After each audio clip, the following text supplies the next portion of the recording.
And who is one of the fiercest of the 44? Barack Obama, the 44th President of the United States, because he was President of the United States of America. Barack Obama's stride in history has been as confident as has been unlikely. He announced his candidacy for president in February 10th, 2007 as a first-term U.S. Senator who previously had served just 7 years in the Illinois Senate.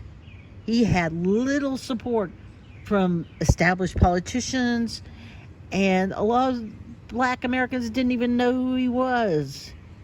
But in his campaign became a movement. His soaring speeches promising hope, change inspired millions.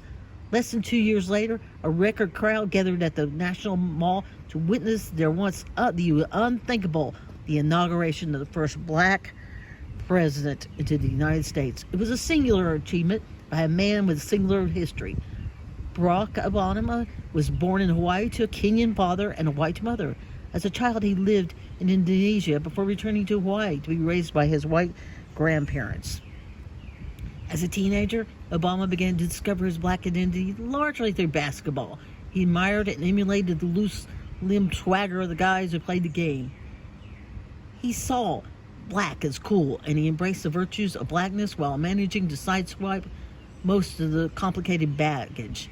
Although through 2 terms as president, Obama oversaw an economic growth and rescued the struggling auto industry and enacted the historic health care reform law. Speaking to the nation in his farewell address, Obama used a slogan that accompanied his history-making rise to the White House. Yes, we can, he said. Yes, we can, and yes, we did. This is a book that will start teaching you about history, and one can learn a little bit and then take it on and delve into it more to figure out how we can change things by watching and reading about people who did it and who did it within the law and working together to find peace and harmony and change.